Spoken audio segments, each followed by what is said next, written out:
¿Por qué, compañera? Si necesita irse, pues hágale, no hay problema.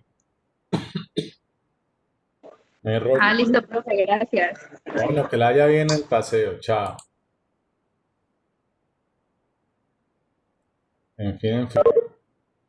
Eh, bueno, muchachos, estoy compartiendo. ¿Ya les cargó? Profe. Dale, muchachos. Bueno, espero pues que estén en la medida de lo posible de buen estado de ánimo y todo lo pertinente, pues, ya, para poder ver la clase. Yo sé que estar un sábado a las 2:15 viendo clase virtual de economía internacional no es fácil, es complejo, ya es fin de semana y ustedes quieren descansar y hacer cosas que la ven, en fin. Pero nada, muchachos, en todo caso, pues aquí yo de una vez anticipadamente les agradezco su presencia en este momento, pues viendo la clase. Espero que, pues, que ahorita que comience a desarrollarla, pues participen, pregunten y hagan sus respectivos comentarios, dudas que tengan, pues, al respecto, muchachos. ¿Listo? Entonces, bueno, en ese orden de ideas, dice lo siguiente, muchachos. Estábamos viendo el miércoles pasado lo que se trataba, porque el comercio o las políticas comerciales generaban mucha controversia, ¿cierto? Y bueno, en ese orden de ideas, pues recuerden que, como lo habíamos mencionado el miércoles pasado, prácticamente las economías desarrolladas, pues obviamente son las economías que tienen una posición dominante en el comercio internacional y que gran parte de su producción se enfoca en bienes y servicios de alta tecnología. Por eso esos bienes y servicios de alta tecnología crean obviamente externalidades. Generalmente pues que sean positivas, ¿no? Implica que por lo tanto una externalidad positiva creada por una nueva tecnología genera obviamente un bienestar social. El problema es que la creación de nuevas tecnologías genera un problema de apropiabilidad, como les comenté a ustedes, ¿ya? Y ese problema de apropiabilidad implica que otras empresas en algún momento puedan aprovecharse, ¿cierto?, del uso de esa tecnología sin haber pagado ningún peso. Entonces, eso de alguna manera genera desincentivos pues, a las empresas que crean nuevas tecnologías. Entonces, en ese orden de ideas, como volviéndonos en lo posible, enlazar con lo que estábamos tocando el miércoles, compañeros.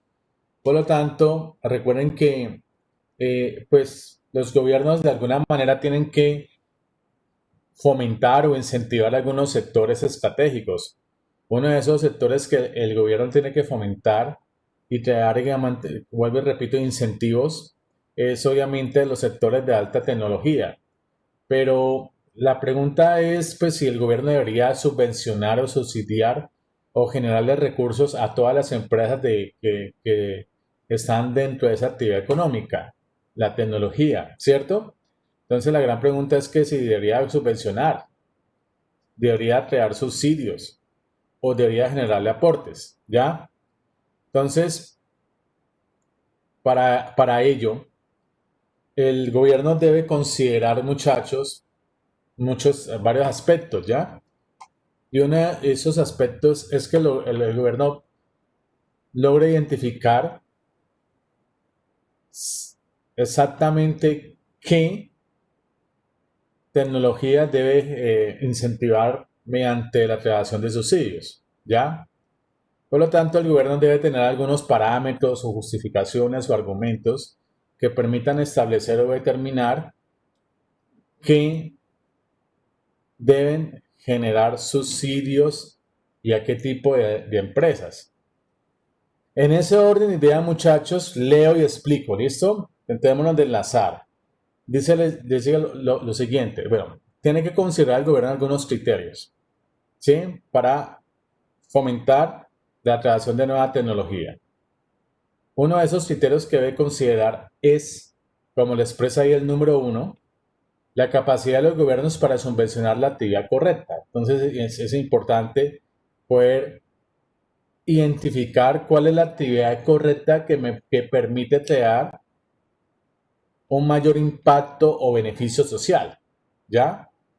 Por eso, como le expresa ahí compañeros, dice, gran parte de la actividad de las empresas de alta tecnología no tiene nada que ver con la generación de conocimiento, porque generalmente las empresas compran bienes y equipos y eso no tiene nada que ver, obviamente, con la generación de nuevo conocimiento, ¿ya? Entonces, el problema de dicha situación es que el gobierno tiene que identificar correctamente qué actividad debe subvencionar. Y esto está en función de la magnitud, por así decirlo, de la externalidad que vaya a crear esa nueva tecnología, ¿ya? Por lo tanto, entendiendo que este es el primer aspecto que el gobierno tiene que considerar si debe subsidiar o no alguna rama o alguna actividad económica. Por lo tanto, pues como segundo punto, que el gobierno tiene que considerar si debe subvencionar o no empresas de alta tecnología, es lo que me expresa acá.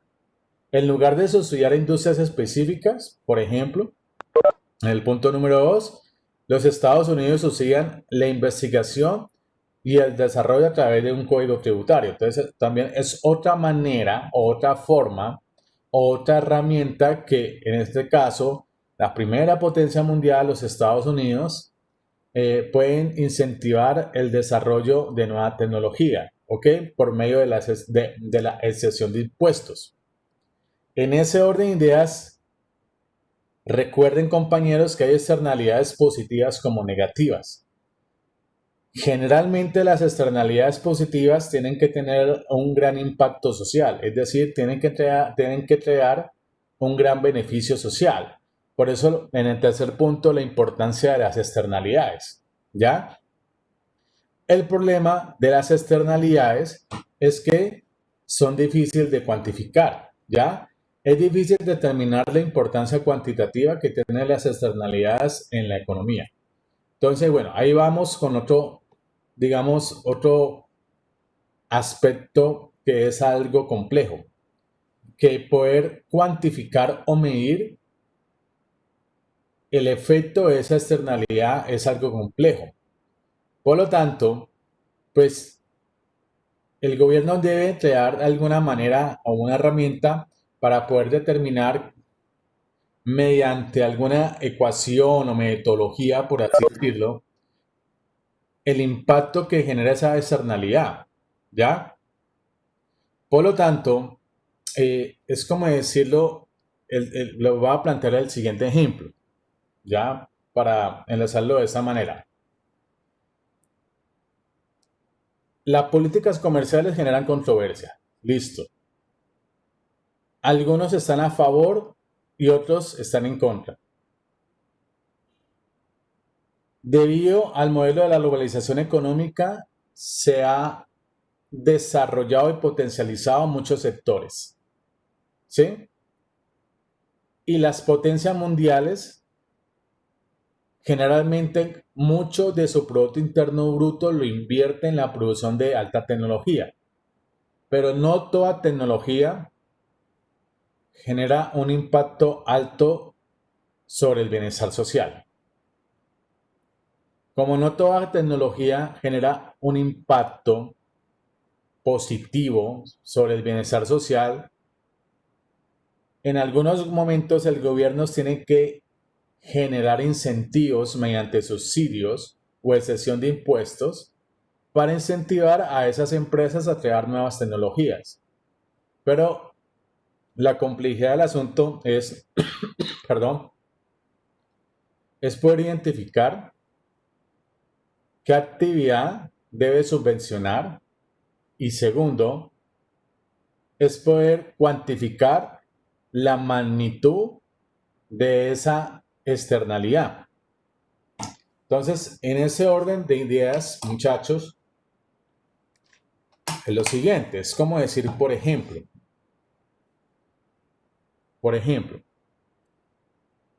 dos empresas de alta tecnología. Y se lo va a plantear así, y es una cuestión de mucho sentido común, y es fácil de poder diferir o inferir el análisis. Es el siguiente. Muchachos, ¿están poniendo bastante atención? No sé, ¿están ahí o están dormidos? No sé, compañero, no sé, pregunto. Hola, ¿están ahí? ¿O se fueron? No sé. Sí, profe, aquí estamos. Ah, bueno, gracias. Que a veces creo que le estoy hablando a la pantalla, pero ahí vamos. Entonces, bueno, entonces yo le planteo dos ejemplos. Es dos empresas que crean alta tecnología, Hewlett Packard y Johnson y Johnson. ¿Sí? Y entonces Hewlett Packard eh, logró crear una nueva tecnología para sus computadores portátiles. Un ejemplo. Y Johnson definitivamente logró crear la vacuna para el COVID-19. El sentido común. ¿Cuál de las dos crea una mayor externalidad? ¿La nueva herramienta que tiene Hewlett Packard en sus computadores portátiles o Johnson y Johnson haber creado la vacuna?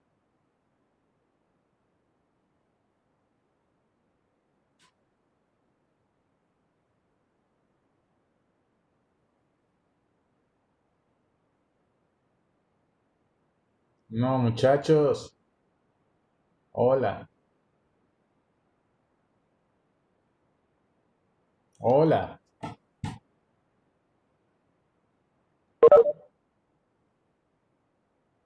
Hola.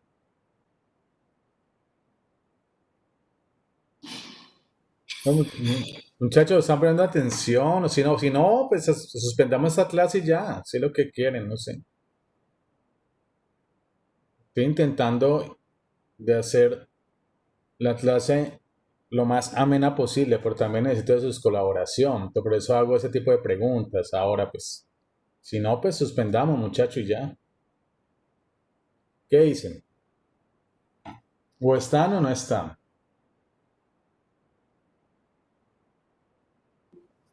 Profe, yo sé, pero no sabría responderte.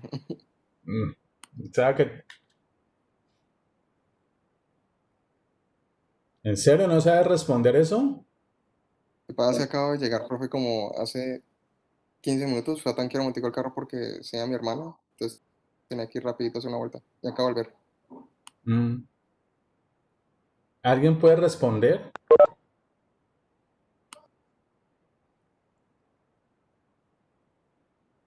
Hola, muchachos.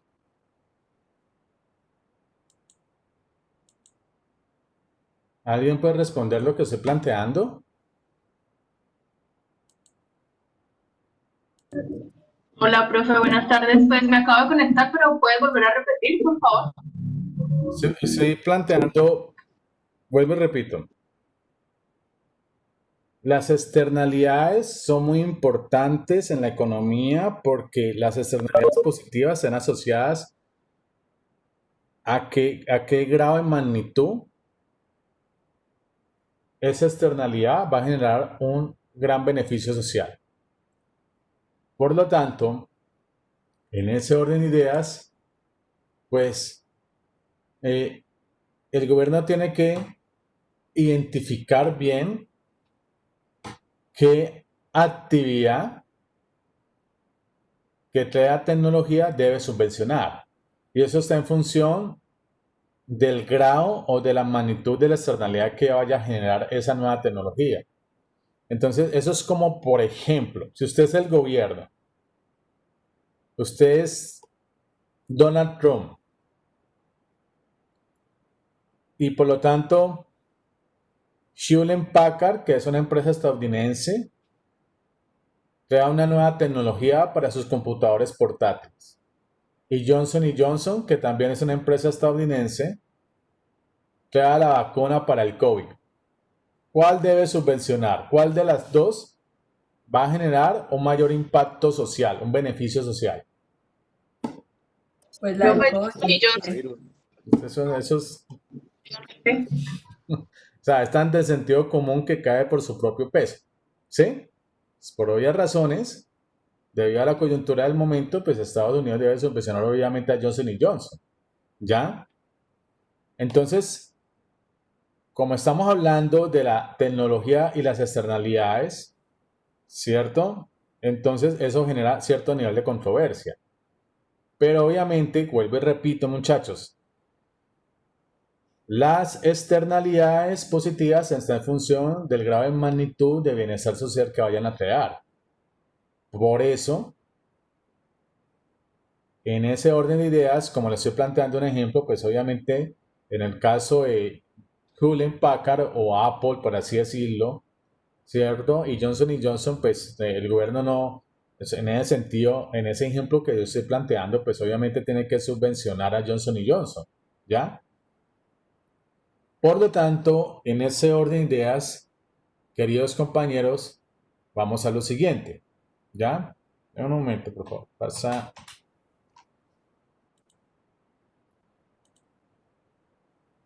Ok, vamos a lo siguiente.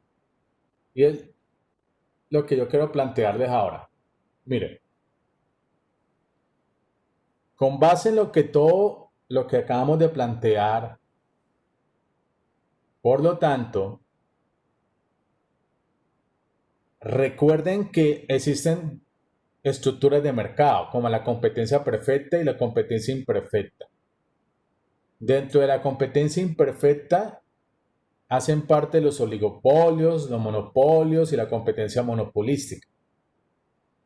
Pero generalmente las empresas grandes o multinacionales que tienen una mayor participación en los mercados internacionales tienden a ser estructuras de mercado oligopólicas. Esas estructuras de mercado oligopólicas, como por ejemplo los que producen teléfonos celulares, Huawei, Samsung, iPhone, ¿cierto? O computadores portátiles, Hewlett Packard, Acer, Dell, Lenovo, son estructuras de mercado de competencia oligopolística. Ellos en algunos momentos van a determinar algunas estrategias comerciales o estrategias de mercado. Eso implica que, por lo tanto, cuando esas empresas oligopólicas en algunos momentos del mercado tienden a tener una posición más dominante. Como tienden a tener una posición más dominante, implican que tienden en algún momento a ser estructuras de mercado monopólica. Y recuerden que los monopolios se caracterizan por, obviamente, es el único del mercado. Como es el único del mercado, les permite tener una posición dominante y por lo tanto un poder del mercado.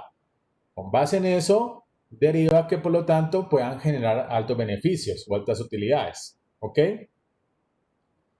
En ese orden de ideas, por lo tanto, entendiendo como lo estoy planteando acá, compañeros, las industrias imperfectamente competitivas suelen estar dominadas por pocas empresas que generan beneficios de monopolios o beneficios excesivos. Claro, porque obviamente tienden a ser monopolios, posición dominante y poder del mercado, que le implica, por lo tanto, tener altos beneficios.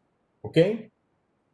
En ese orden de ideas, por lo tanto, compañeros, con base en eso, entonces vamos a un ejemplo. ¿Ya?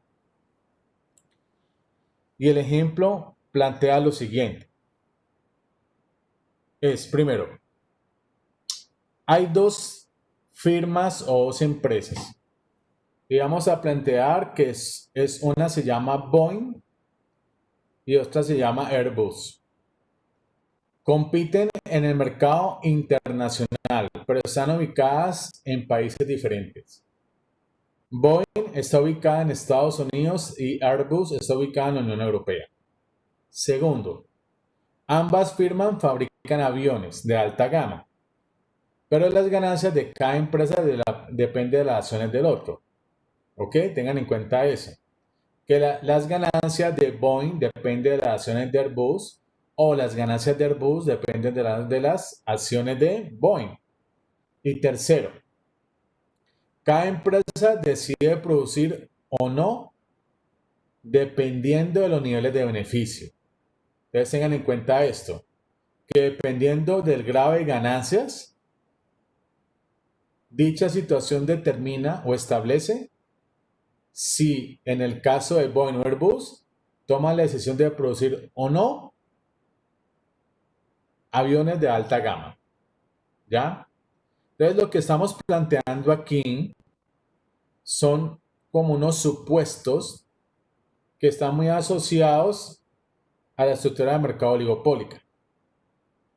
En ese orden de ideas, por lo tanto, compañeros, recuerden que esas pocas empresas, pues, de alguna manera, en algunos momentos se enfrentan a la tentación de coludirse entre sí. Cuando se coluden es con el fin de tener una posición más dominante en el mercado. Y una colusión es un pacto concertado. Como ustedes lo escucharon varias veces, como el pacto concertado que forma el cartel de los pañales, el cartel del papel higiénico, el cartel de los cuernos y así sucesivamente. ¿Ya? Pero en algunos momentos esas pocas empresas consideran que no es necesario hacer un pacto o consideran que es necesario hacer un pacto.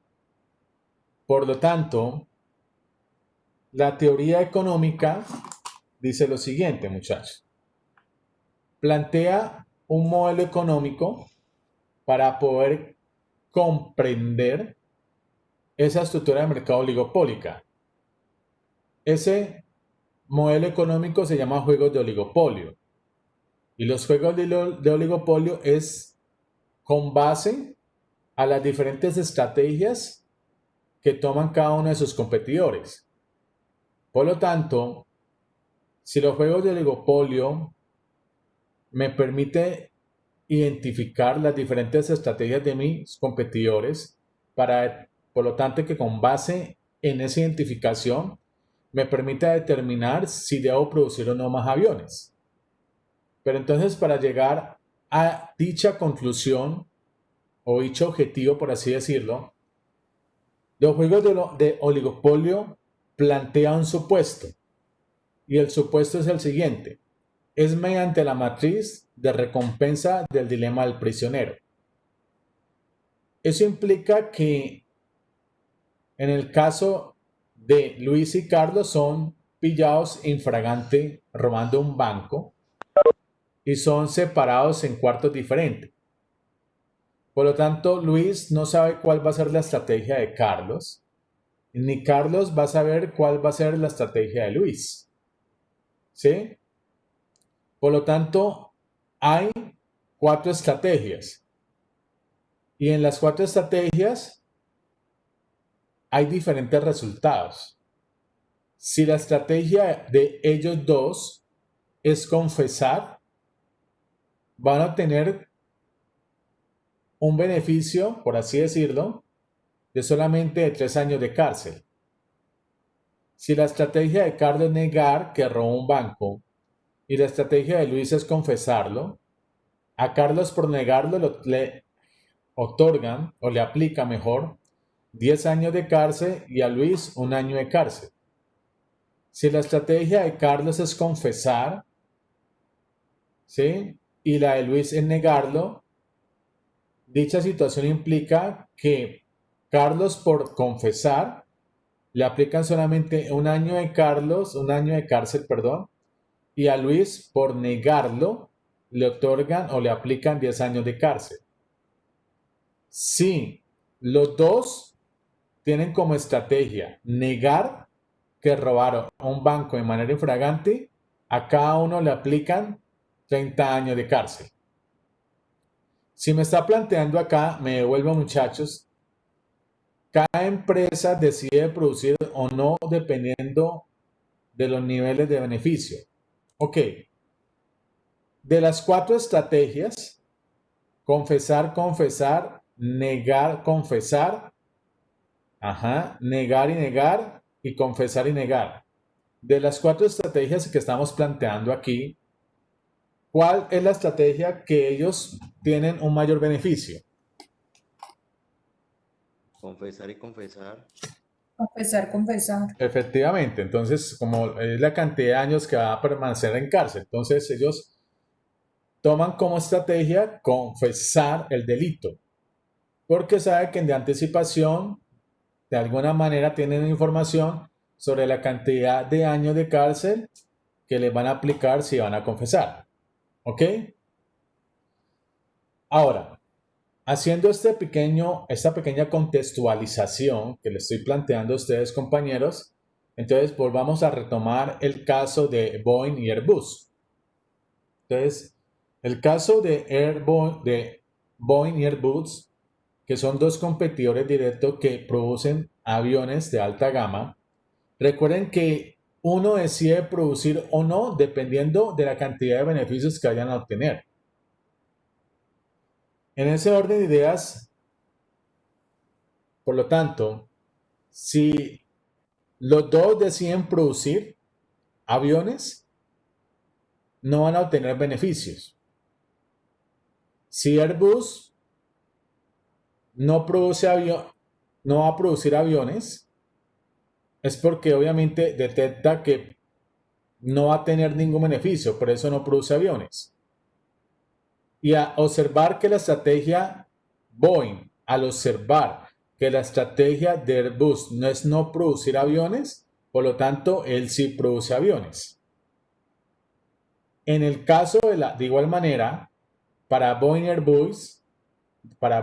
Airbus, no producir aviones, no producen aviones ninguno de los dos, porque detectan que si no producen aviones, obviamente no tienen incentivo a producir aviones porque no les generan ningún beneficio. ¿Ok? Y en el caso de esta estrategia, pues Airbus tiene incentivos a producir aviones porque detecta que la estrategia de Boeing es no producir y no produce los aviones porque ellos consideran que no es necesario producirlos porque no les va a generar ningún beneficio. Entonces miren que hay esas estrategias, ¿ok? Producir, no producir, no producir los dos, y Airbus producir y no producir. ¿Ya?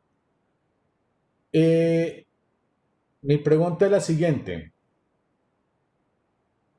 ¿Cuál de las dos? ¿Habrá alguna estrategia que le genere beneficio a los dos aquí?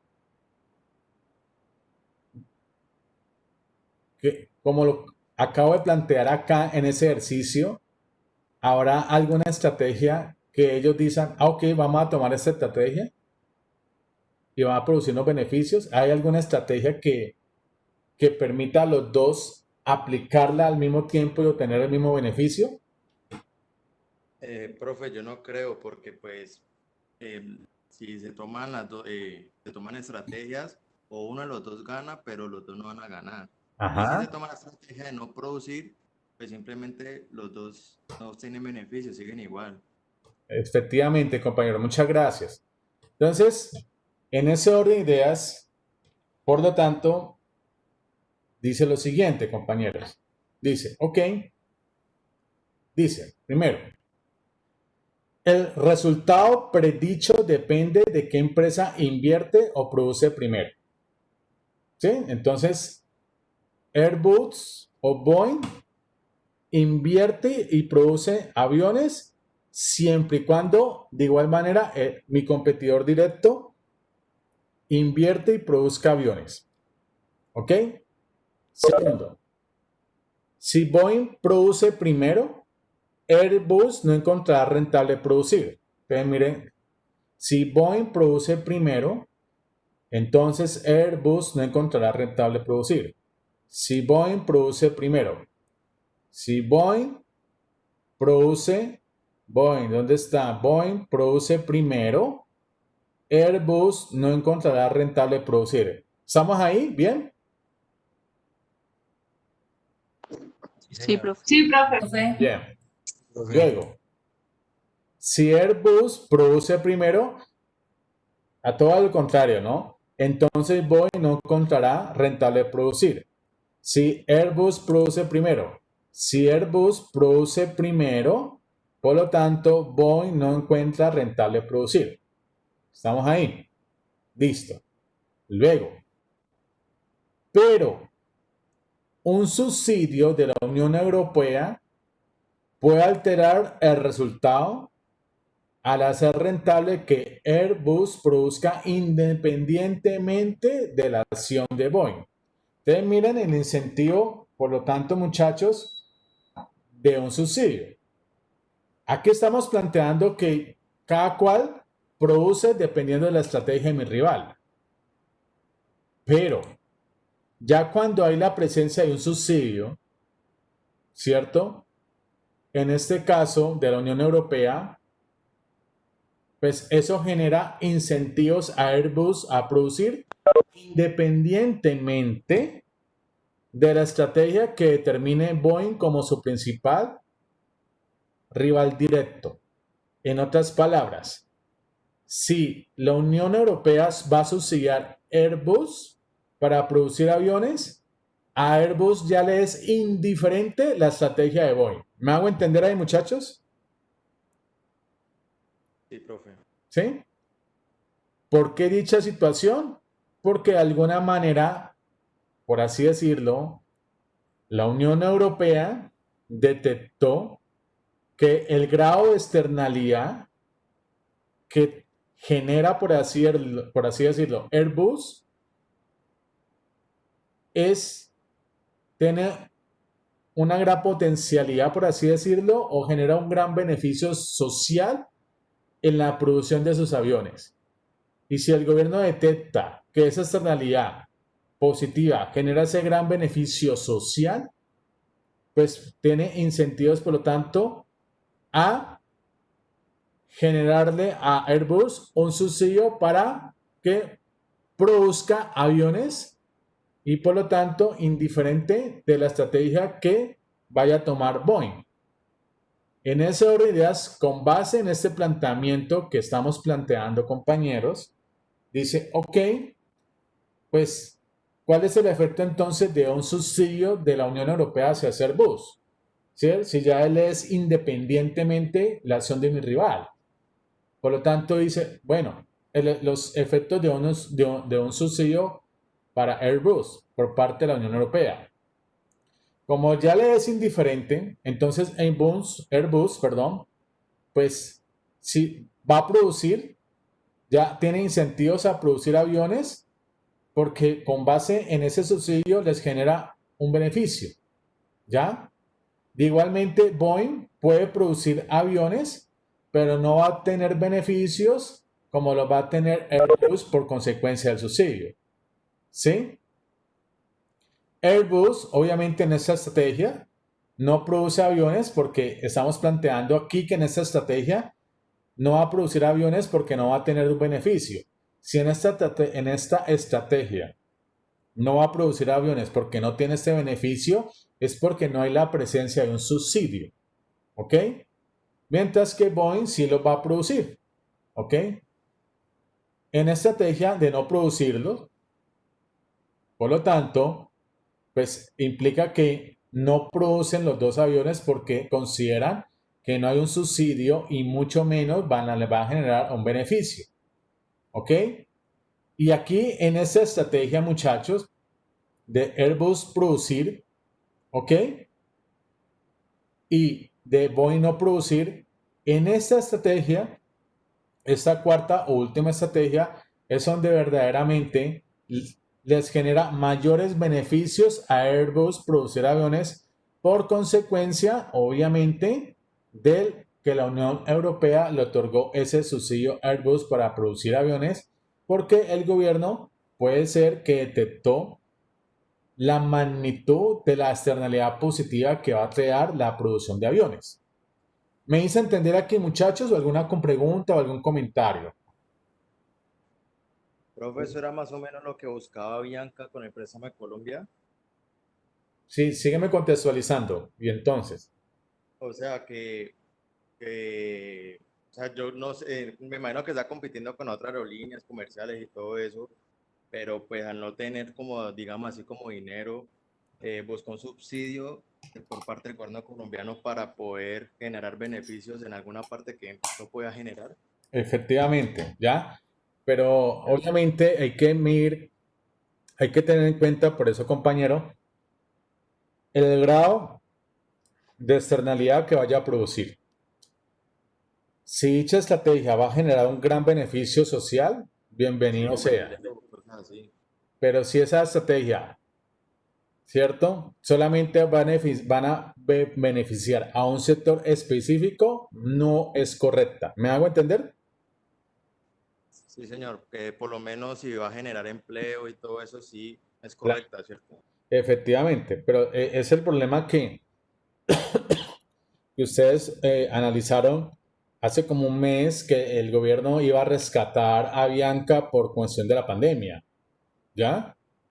Y lo iba a rescatar mediante, obviamente, un préstamo, un subsidio, y todo el mundo, pues obviamente, las clases políticas en Colombia comenzaron a protestar porque, ¿por qué no con ese dinero mejor no rescata a las microempresas o las pequeñas empresas y no una multinacional? Eso es algo incoherente ante una situación verdaderamente que lo que más se ve afectado, como ustedes ya saben, en este momento de pandemia son obviamente las pequeñas y las microempresas y no una multinacional como Avianca.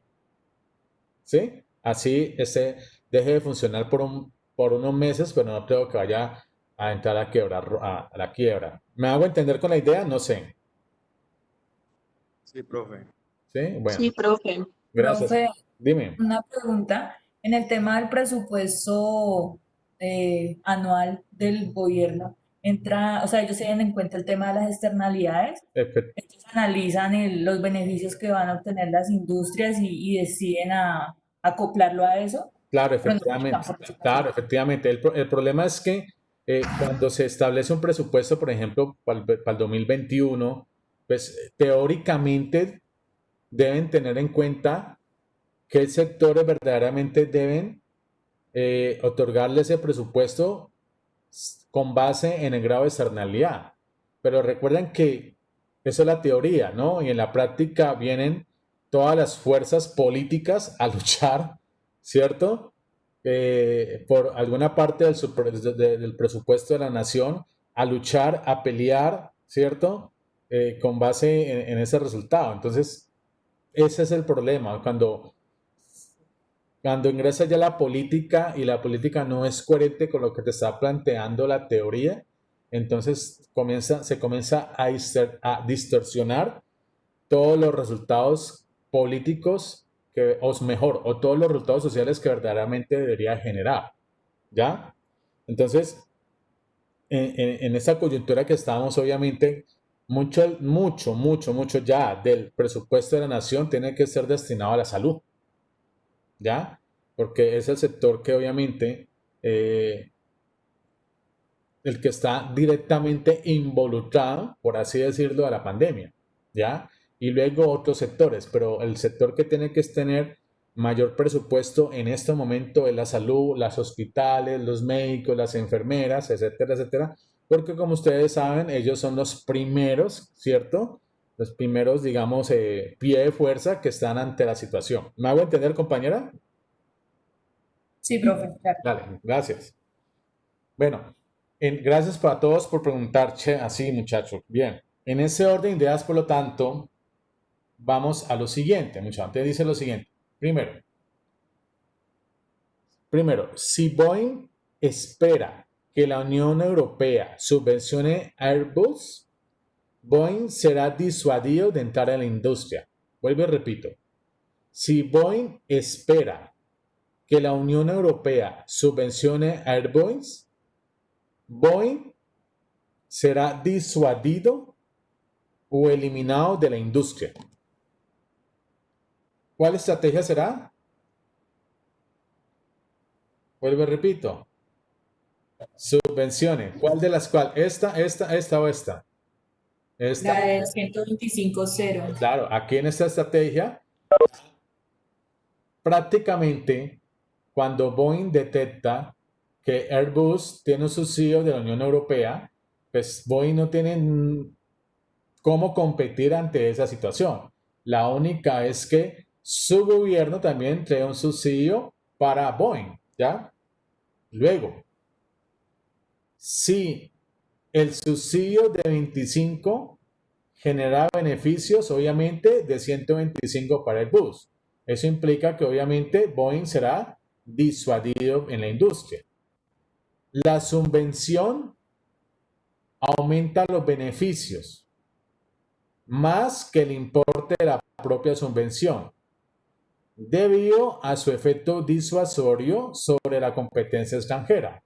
En otras palabras, compañeros, pues obviamente cuando se genera esa subvención o esos subsidios, pues eso implica que la empresa tiene mayores incentivos a producir porque detecta que va a tener mayores beneficios, que cuya situación deriva que por lo tanto su competidor directo o su rival no tenga incentivos a seguir compitiendo y puede ser que pueda generarse una eliminación o una disuasión de esa industria. ¿Ok? En ese orden de ideas, por lo tanto, compañeros, dice lo siguiente. Por último, dice, una política gubernamental para otorgarle a una empresa nacional una ventaja estratégica en la producción se denomina obviamente como una política comercial estratégica. Entonces, como lo acabamos de plantear, mediante estos juegos de oligopolio, cuando la Unión Europea le otorga un subsidio a Airbus, es de alguna manera una estrategia de política comercial con el fin de poder eliminar o disuadir a mi competencia rival. Por lo tanto, en ese orden de ideas, dice, ok, algunos obviamente están en contra de dichas políticas o de dichas estrategias. Por lo tanto, leo y explico, muchachos. Dice, las críticas a este análisis incluyen 2 puntos. Primero, por así decirlo, el uso práctico de la política comercial estratégica requiere más información sobre las empresas de lo que es probable que esté disponible. Segundo, las predicciones del ejemplo simple difieren si los números son ligeramente diferentes. Plantea o se formula esta pregunta. ¿Qué pasa si los gobiernos o los economistas no están exactamente en lo cierto al predecir los beneficios de las empresas? Por ejemplo, ¿qué pasa si Boeing tiene una tecnología mejor que solo ella puede reconocer, de modo que incluso si Airbus produce, Boeing todavía encuentra rentable producirlo? Mire que estamos planteando ese escenario, ¿sí? El escenario es que puede ser probable que Boeing haya creado una nueva tecnología que Airbus no la puede aplicar.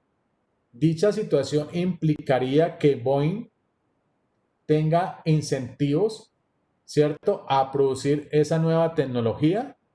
Pues con base en este planteamiento, compañeros, sigue lo siguiente. Por eso es que se generan las famosas represalias en el comercio internacional. Si la Unión Europea subvenciona a Airbus, los Estados Unidos podrían subvencionar a Boeing, lo que no disuadiría a ninguna empresa de producir. Dicha situación da origen a una guerra comercial y obviamente genera un mayor gasto por parte de los contribuyentes. La política comercial estratégica, como cualquier política comercial, puede ser manipulada por grupos políticamente poderosos. Entonces, miren la esencia de la situación o la lógica de lo que estamos planteando, muchachos. Pues, si ya en algún momento Donald Trump va a subsidiar a Boeing para no ser disuadido, pues prácticamente se inicia una guerra comercial, ¿ya? Y en esa guerra comercial, pues ya se pierde cualquier valor o los valores, ¿cierto? Cualquier ética o moralidad, ¿ya? Dicha situación, muchachos, es como cuando eso comenzó más o menos a mitad del 2019, ¿ya? Más o menos a mitad del 2019, Donald Trump comenzó a analizar que obviamente China, un competidor directo y otros competidores que tienen directo de Estados Unidos como Japón, pero ya China, comenzó a analizar obviamente que le comenzó a restar participación a los Estados Unidos en los mercados internacionales. China comenzaba a producir en masa o a economías de escala, donde el costo marginal casi tiende a cero y Estados Unidos no. Y de alguna manera, recuerden ustedes que más o menos a mitad del 2019, Donald Trump, al observar que una industria de la telefonía celular comenzó a ganar mucho terreno en los mercados internacionales y comenzó, digamos, de alguna manera a restarle importancia a una industria estadounidense que genera mucha rentabilidad al país como iPhone. Entonces, al detectar dicha situación, ¿cuál fue la estrategia comercial de Donald Trump? ¿La recuerdan? Hacia Huawei. ¿La recuerdan? De bloquearle Google a sus teléfonos, ¿no? Ajá. Entonces, ante esa situación, Donald Trump tomó como represalia, le gracias compañero, cancelarle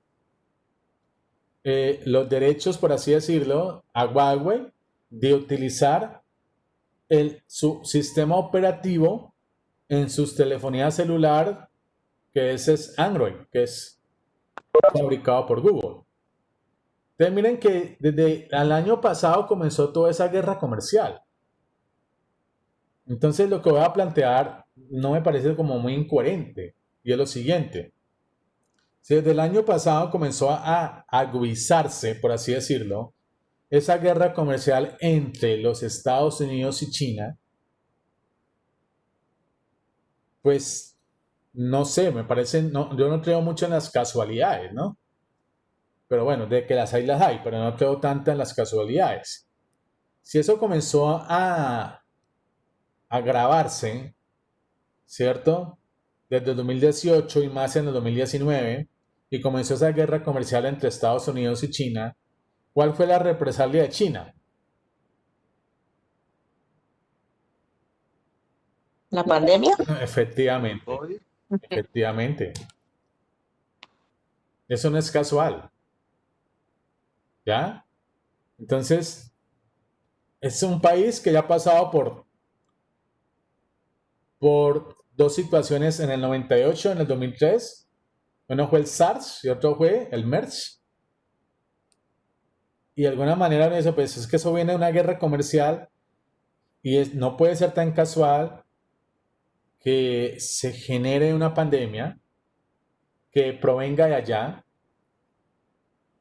que la mayor cantidad de bienes y servicios que los países están importando los importan de ahora de China, como tapabocas, que de ahí también se deriva que la mayoría de los países está importando también respiradores producidos la gran mayoría en China, y que China de alguna manera relativamente pudo controlar la pandemia, y que el único país que está creciendo a una tasa de crecimiento económico del 4.5 al 5, del 4.5 y 5% sea China, y los demás no. Eso no puede ser tan casual. ¿Me hago entender? ¿Sí, muchachos? Sí, profe. Entonces, yo lo veo desde ese punto de vista, ¿ya? Esos son represalias, ¿ya? El problema es ¿Cómo se comprueba? Así nos salgamos un poquito de lo que estamos tocando. O no sale mucho tampoco. Es cómo se comprueba que verdaderamente fue una acción pensada de China como una especie de represalia. O sea, es difícil de comprobarlo. ¿Sí me hago entender? Sí, profe, pues es complicado, pero digamos que lo que usted dice son como muchas cosas, muchos ítems que ponen como a evaluar un poco el porqué de las cosas. Efectivamente. Profe, Dime. por lo menos si se comprueba eso, ahí cómo serían las sanciones a China, todas por la parte comercial. Eso le tocaría que indemnizar a todo el mundo. ¿Ya? Un ejemplo, pongamos el imaginario de que se comprueba que el virus fue creado en un laboratorio y que fue lanzado a todos, bueno, en fin, y generaba cantidad de muertes. Tienen que de alguna manera, siendo muy éticos y muy coherentes ante la situación, pues tienen que obviamente de alguna manera compensar monetariamente a todos los países, ¿ya? Porque veníamos en un ciclo relativamente económico, ¿cierto? De expansión. En algunos momentos hay una contracción, pero tiene que compensarlo de alguna manera económicamente. Eso le pasó a Alemania ya después de la Primera Guerra Mundial. Cuando de igual manera Alemania participó en la Primera Guerra Mundial, Alemania debería compensar de alguna manera todos sus atropellos generados por la Primera Guerra Mundial. Por eso es que muchos de los terrenos alemanes comenzaron a cederse a los Estados Unidos y a otros países. Eso se llamó un poquito de historia, bueno, así rápidamente, el Tratado de Versalles.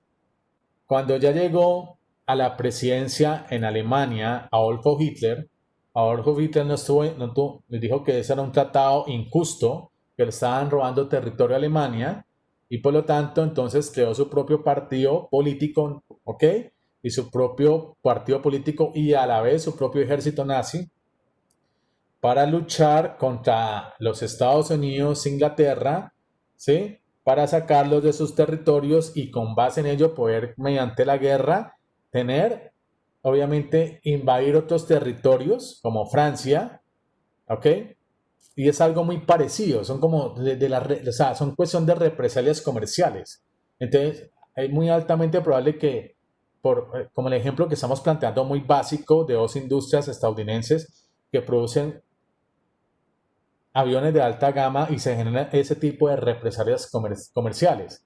Entonces, en ese tiempo, las represalias comerciales se evidenciaban en guerras. Ahorita, mire, las represalias comerciales puede ser probable, no lo estoy asegurando, pero como lo mencionaba la compañera, son muchos variables, ¿cierto? Que a la vez uno encuentra mucha relación que puede ser que sea una represalia comercial. ¿Me hago entender ahí, muchachos? Sí, profe. Sí, profe. Bueno, no sé, ¿alguien tiene algún comentario? ¿Algún aporte? ¿Todo bien? Bueno, muchachos. Otro efecto que ha generado la globalización económica es obviamente sobre la mano de obra. Eso ha generado que las industrias o las empresas grandes o multinacionales, como ustedes ya saben, como toda empresa, agente económico racional, buscan localizar, ubicar sus plantas de producción en aquellos países donde la mano de obra sea muy barata, porque es abundante, muy barata. ¿Ya? Eso genera obviamente que algunos sectores están en contra del modelo de globalización económica y otros están a favor. pero como no está el paraíso terrenal, por lo tanto, si en aquellos países como la India, ¿cierto? O algunos países latinoamericanos como México, ¿cierto? Donde hay mucha mano de obra y muy barata, pues eso genera incentivos a las empresas a ubicar sus plantas de producción en aquellos territorios para reducir sus costos de producción y con ello tener mayores utilidades, ¿ya? Leo, muchachos, para que vamos terminando. Las exportaciones manufacturadas de los países de ingresos bajos y medianos han aumentado. En comparación con la norma de los países ricos, los trabajadores que producen estos bienes reciben salarios bajos. ¿Cuáles bienes? Principalmente bienes manufacturados y pueden trabajar en condiciones de pobreza. Algunos se han opuesto, obviamente, al libre comercio por dicha razón. ¿Ya? Eso genera controversias. Y otro aspecto también, voy a adelantar, muchachos, que genera controversias del libre comercio es sobre, ya les digo, sobre la calidad del medio ambiente, el deterioro ambiental. En comparación con las normas de los países ricos, las normas ambientales en países de ingresos bajos y medianos son muy leves, como Colombia. Algunos se han opuesto al libre comercio por esta razón, pero no podemos concluir que el comercio perjudique al medio ambiente, ya que el consumo y la producción en ausencia de comercio han degradado el medio ambiente. Esa es una de las críticas del libre comercio o el modelo de globalización económica. Y las críticas es lo siguiente, es que se ha considerado que bienestar es sinónimo de consumo. Y es algo totalmente erróneo. ¿Ya? El bienestar tiene que ver con esos aspectos o factores que crean mayores potencialidades a cada uno de nosotros y mejor calidad de vida, como educación, vivienda, ¿sí? Alimentación, pero se ha confundido que consumo es sinónimo de bienestar y es un pensamiento muy erróneo, porque generalmente en aquellos países de ingresos medios y bajos, el consumo se concentra en otro tipo de consumo y no es un tipo de consumo que verdaderamente genera bienestar. ¿Sí me hago entender con la reflexión o no, muchachos? Profe. ¿Sí, compañeros? Sí, profe. Dale, gracias. Pero, por ejemplo, un ejemplo, ¿cómo sería lo que tú se te planteas? Es como, voy a hacerlo más reflexivo. Bueno, Yo cojo una persona de estatus 1 y 2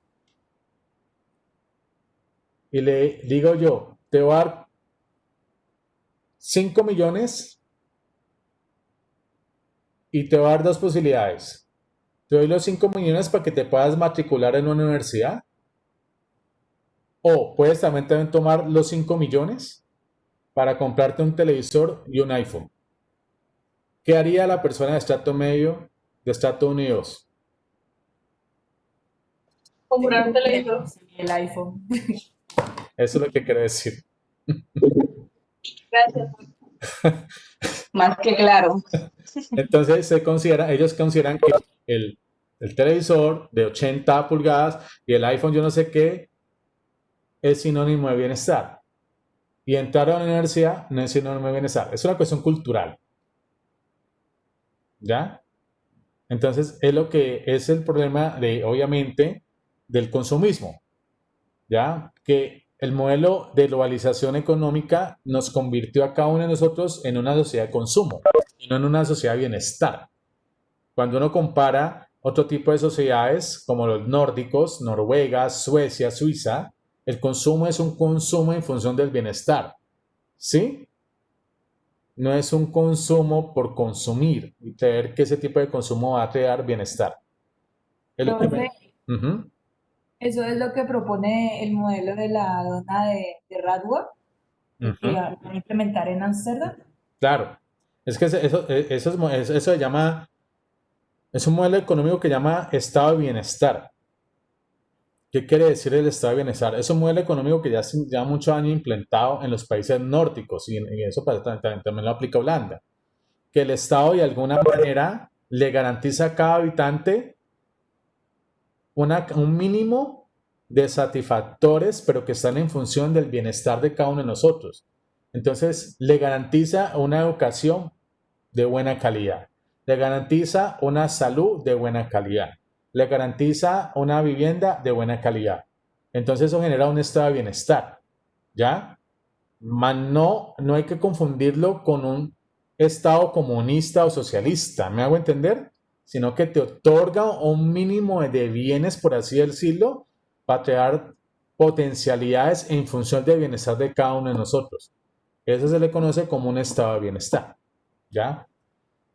Entonces, eso es lo que se busca implementar en esta economía latinoamericana, es un estado de bienestar. El único país que ha tendido más hacia un estado de bienestar, y por eso, yo no sé si lo comenté acá, pero se le considera como la Noruega latinoamericana, es Uruguay. ¿Sí? Es la única nación, el único país que tiende a ser a un país como Noruega o Suecia, ¿ya?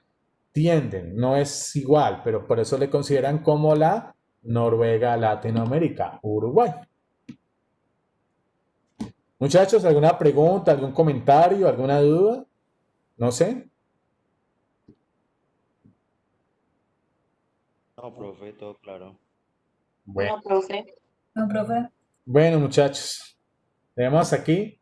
Mil gracias por asistir un sábado a las 3:15 hasta ahí de manera virtual. Yo sé que no es fácil, etcétera, etcétera, pero les agradezco a ustedes pues la buena disposición y bueno, valorar la clase. ¿Listo? Muchas gracias. Gracias a ti, profe. Nos vemos el miércoles para que hagamos un minuto. A usted, profe. Gracias, muchachos. Bueno, profe, que se está muy bien. Listo, profe. Chao, muchachos. Un abrazo. Chao, profe. Profe. Chao.